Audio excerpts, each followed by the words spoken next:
Selamat siang pemirsa, Dokter TV kembali hadir menyapa Anda pada hari ini.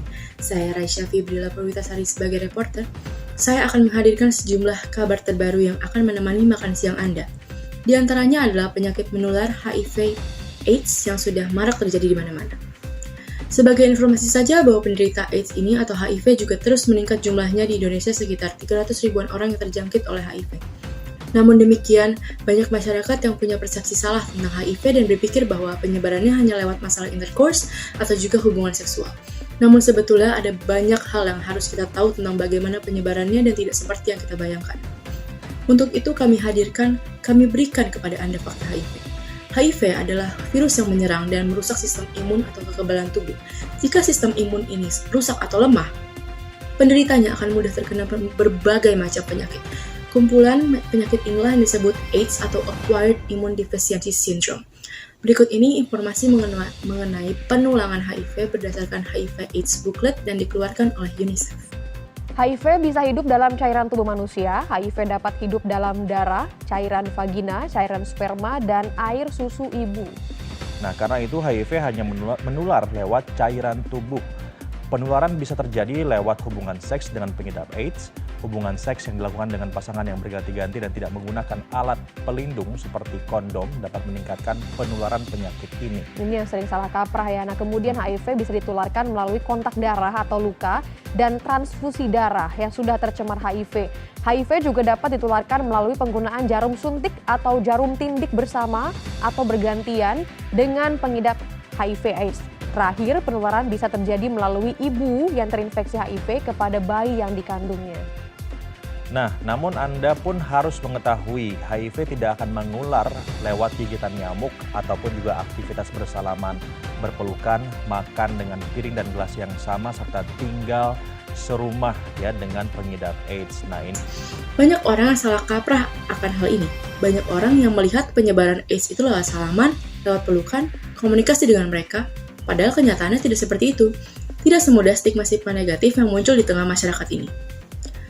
Berita selanjutnya, Papua adalah salah satu wilayah yang menjadi fokus pemerintah dalam hal pemerataan pembangunan. Salah satunya adalah dengan pemberian dana otsus yang tentunya harus disertai dengan edukasi, sosialisasi agar implementasinya dapat dilakukan dengan maksimal untuk kepentingan masyarakat. Saat ini di Kampung Soek yang berada di Kabupaten Supriya, Papua, mari kita melihat bagaimana kehidupan masyarakat di sana dan bagaimana perputaran ekonominya.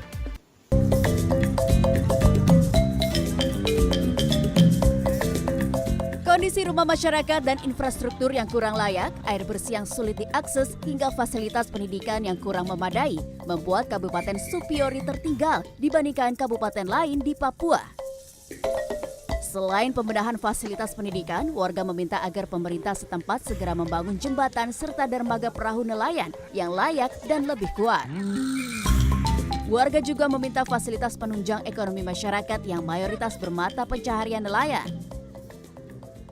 Sangat mengharapkan pemerintah untuk peduli kepada kami tentang bantuan transport laut untuk menambah perekonomian keluarga.